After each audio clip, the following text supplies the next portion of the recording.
going to lie here. When I hear about the great defensive line class in this upcoming NFL draft, my first thought is find somebody who can be a complement to Cam Heyward the way Stephon Tuitt was. I might be thinking about it wrong, though. Good afternoon to you. I'm Dejan Kovacevic of DK Pittsburgh Sports. This is the new Double Shot Show. This is my opportunity to flesh out that concept a little further. See, here's the thing. Cam is going to turn 36 in May, and I know years don't count for Cam. He doesn't actually age. He's coming off a season in which he was an All-Pro for the fifth time. Only Mean Joe Green has done that among Pittsburgh defensive linemen. 5-time All-Pro. 9 sacks, second most in the league at his position. 11 tackles for losses. Led the team in passes defensed. He is who he is. He's headed for Canton. He's as legit a Hall of Famer as any of the various Steelers that he'll be joining in there. And at the same time, at some point or other, he's actually not going to be there. He signed for 2 more years, for those of you who are curious about the contract status. And he looks like he'll be able to really, really fully fill those out. But at the same time, when you're talking about a first-round commitment in a class that is this rich at that specific position, and we've had a couple recently that haven't had defensive linemen at all, I don't know that you want to pass up the opportunity. You can get all sappy and sentimental, referencing Mr. Green and how his drafting out of North Texas set the stage for everything that followed for the Steelers. And by that, I don't just mean the 4 Super Bowls. I mean everything. The foundation was set by Chuck Noll that the Steelers would be founded at the D-line. That doesn't mean it's always been great over the years. It certainly wasn't great the last time we saw them and the Ravens were running for 299 yards against them. But if you go over the various eras, the best of Noll, the best of Bill Cowher, the best of the Mike Tomlin years, they've been stacked across the front. And that's where they need to be. That's where they always need to be to an extent. That doesn't always require someone, let's say, of Aaron Smith's pedigree, one of the more underappreciated defenders in general in franchise history. It can be, a Brett Kiesel who makes things happen, who fits all the bills, who checks all the intangible boxes. It can be maybe Keanu Benton someday. I know he's not an end. He's in the middle and might be miscast there. Another discussion for another day. But when I see Cam specifically, I think of Stephon Tuitt. I do. And I think of what the two of them were able to do together. I think that'd be awesome if the Steelers were able to put that together over these next couple of years. I also think it'd be awesomer if that individual, whoever it is that they'd get, would be of such caliber that he'd be able to take 97's place, or at least take his place in a concept where somebody else comes in and works with him. We've talked a lot about the Steelers and the Eagles and the way the Eagles were built for the most part over the past couple of years, especially since Andy Weidel came across the state as assistant GM. That focus has been on the offensive line. It really needs to be on the defensive line as well. Maybe the Baltimore game will be the thing that signals that. But, man, aim high. Aim high. If they're going to go defensive line, and I'm on record that I'd rather see a wide receiver, aim high. When we come back, be joined by Chris Halleck. At DK Pittsburgh Sports, we take pride in coverage that connects our city's fans to their favorite teams. Now, that connection's stronger than ever. Introducing our all-new state-of-the-art app. Find expert inside reporting and original podcasts. Check live box scores, track the latest stats, chat it up with our community of thousands of fans, all in one place. The new app from DK Pittsburgh Sports. Coverage that connects.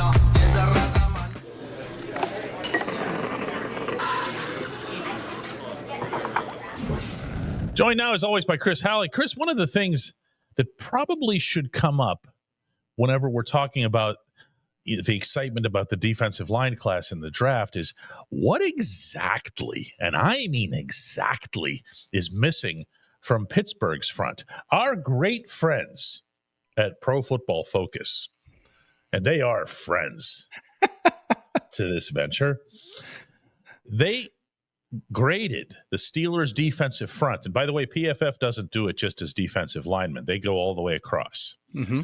They graded the Steelers' defensive front as the best in football. Okay? Number one. Yep. Number one. And that's from TJ to Alex and all points in between. Mm-hmm. So you try to match that up with 299 yards against on the ground in Baltimore, and it doesn't exactly line up. What is missing in there? Who is missing? Well, my initial reaction to that is they need somebody else for sure. They need another stud alongside Cam Heyward on the inside. Why though? Who's missing? That's I mean, is Keanu Benton not a good run stopper? Is Larry Ogunjobi not a good run stopper out of nowhere? That's the part that I'm getting at here. Is like what actually is wrong here? Well, Larry Ogunjobi to me has been a bit of a disappointment regarding, especially for the money that he was signed to bring him. Well, first off, I feel like there was 2 seasons for sure that he just was on the injured list every single day, and he would have limited participation in practice throughout the entire season. He came here. That was whenever the Bears voided his contract and all that other stuff, because I think it was a foot issue. Yeah. And but it's just like, and then with Keanu Benton, well, first off, he was not known. He was known way more for him as his and his pass rushing abilities as a nose tackle out of Wisconsin. Now, if you're going to be a nose tackle in the NFL and you're going to run a 3-4 defense, you got to be able to stop the run. He needed to improve in that area, and I think he's grown in that area, but he's not there yet. And that takes time to develop. Now, what you could do is you could just shift him over to defensive end, and when the Steelers are in their nickel, which means they have 2 interior linemen, so it'd be Cam Heyward, and normally it's Ogunjobi or Benton, that Benton turns more into that defensive end, and he can, do more there. But to me, you got to add more there. That's where it starts, because at edge rusher, TJ Watt is still TJ Watt. I understand he had some people like to call it a down year. I'm sorry. It was still a really good season. Yeah. And then Alex Highsmith and Nick Herbig are both good in their own rights too. They need a fourth guy. You look at Philadelphia, what they did in the Super Bowl. That wasn't just 4 guys. That was like 5 or 6 guys, and one guy tagging in, another guy tagging out, and just it didn't stop. They just continued. 4 guys continued to beat 5 guys every single time that Patrick Mahomes dropped back to pass. Like, the Steelers don't have that right now. That's the way they want to play defense. They want to rush only 4 and drop 7 back, but they aren't winning enough in order to do that. Well, there's no way you're going to get away with throwing out something like you just did with Keanu. It's true. And not get it pursued further here by me, because if you take Keanu and say, all right, listen, kid, we miscast you. We were wrong. First of all, that scenario right there is just DOA. That's not going to happen. Yeah. But if you say, listen, maybe, like you said, he goes out to end. Mm-hmm. Maybe that's a better fit for his skill set. Maybe he becomes he's still going to have to stop the run. Yep. But maybe you put him in a better spot and you go ahead and you draft somebody for the middle. Mm-hmm. Maybe that's your answer. Maybe then you see Keanu adopt more of a Stephon Tuitt type role. Yep. I'm not saying he's Steph. Steph was special. He was. Okay, but I'm saying that if you have him over there, that you have him more in that type of role, so that even if and when the Steelers go to just 2 interior linemen, which they do a lot, by the way, mm-hmm. you still have that type of presence down there. From there, where do you get this nose tackle? Is that something where you say now, all right, well, that's who we get in the draft? Well, you can do that in the draft, but I would also just challenge Keanu Benton to also just become better as a run stopper, because even if he is, let's just say the Steelers do that with Benton, they move him to more that first guy up next to Cam when they have two down linemen, and then when they're in 3-4, he moves to the defensive end. Even if he is that guy, when they're in two defensive linemen, he's still going to have to play that and he still has experience as a nose tackle anyway. He still needs to get better as a run stuffer. There's no doubt about that. I'm definitely not like denying that. He's a second round pick. He's got to live up to something. You could go get a nose tackle, but either way, at this point, with the way the draft class looks and who you could possibly get at even number 21, you could get a stud like Walter Nolan out of Ole Miss. Like if he's there at number 21, like the way that I was hearing about him at the end of the week in Mobile was that dude's a top 15 pick. Now there's the combine to go through. There are pro days to go through. There's a lot of stuff that could still happen that's going to affect where guys are going to end up falling on that, obviously on the overall big board, but there are going to be guys that are available. And if that means that Keanu Benton just has to compete and you kind of turn him into something else, and that's kind of I won't say a waste of a second round pick, but you get a better opportunity later on down the road just because you understand what it means to win in the trenches because you just saw the Super Bowl champions do it to the Chiefs. Why not? Like if you can get better at winning in the trenches, winning up front, that part of the game has never changed regardless of how the game's evolved. No, never changed. And it certainly shouldn't for this franchise, which was founded, if you think about it, really forgetting from everything from 1933 to 1968, but from 1969 onward, it was founded on Mean Joe Green in the defensive line. For anybody who's curious, as Chris was speaking, Larry Ogunjobi is in fact signed for the 2025 season. To the same rate. His cap hit will be $10.5 million. So what that means in terms of if he gets cut, whatever, I have no idea. I'm not a capologist. When we come back, J1Q.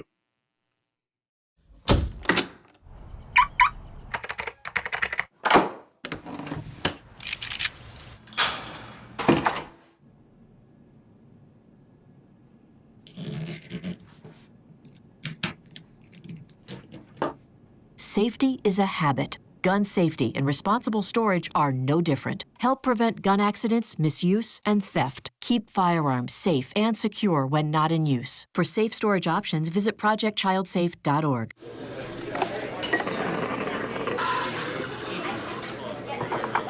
It's time now for J1Q. Let's head out to California. Hey DK, it is Clint Novak here, and I have a video question for just 1Q for the Steelers. And my question is, does Minkah Fitzpatrick become an overvalued part of this defense if the Steelers are going to continue to use him as a safety net in the secondary instead of letting him play with the more instinctual skills he's capable of? I mean, dude, he was just paid $18.4 million to play center field. Now, if this were baseball, and he was playing center field at some high level, $18.4 million, easy for me to say, is a fair figure, okay? But what he was asked to do, no. This is, what's funny is a lot of people will cite the phrase living in our fears in some sort of cynical way as it relates to a Mike Tomlin decision. Most often when he punts on, 4th and inches, from the other team's 40.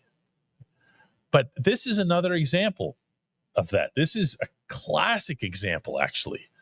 Because what happened, I have no doubt of this, is that Terrell Austin and everybody else, going back to last summer, said, what are we going to do to minimize splash? What are we going to do to minimize the big play? Just so that we don't have to worry about it. Well, what we're going to do is we're going to have our best secondary defender just patrol out there. He's going to be so far off the football, he's going to need a telescope to see the quarterback.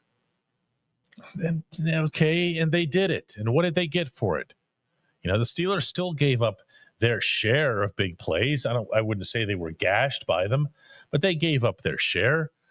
And when they did, more often than not, and I really ought to do this via a film study or something to break it down, but based on my own recollection of some of the bigger touchdowns that were conceded, they'd happen when Minkah was so far off the ball and to one side of the field, meaning a left-right thing, that let's say Dante Jackson got beat over the top, Minkah would be the last guy on your screen showing up in that replay. Why? Because he had to come from the other coast. I liked nothing about it. I thought we at least had a chance to be reminded of the kind of impact that Minkah can have whenever later in the season he was relocated a little bit closer to the line, especially when the Steelers were getting gashed, but it was by the run, not the pass. And they had him up close.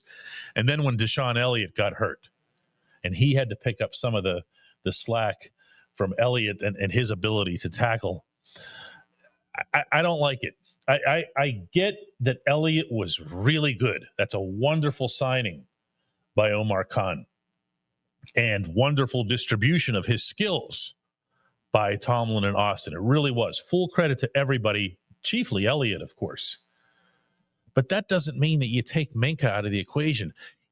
If you free up Minkah, and that was another term that came up a lot last summer, what you should be doing is allowing him to roam for the football, or roam after the quarterback, or roam up to the line of scrimmage to do things. I'm never going to pretend that anybody's Troy Polamalu is going to be the next Troy, because there will never be somebody like him again. But part of what made Troy so dangerous, so dynamic within the Dick LeBeau defense was that he could be anywhere, and often was. I could ask Troy after a game if it was the plan for him to be in a certain weird spot, and he'd say, "Nah, it's just something that I picked up on and whatever." Troy was actually a wild card back there in his position. Minkah was cast and portrayed as a wild card and then told to just go stand 100 yards away. No, it makes no sense whatsoever, Clint. I appreciate the question. I appreciate everybody checking out the new Double Shot Show. We're going to have another one of these tomorrow.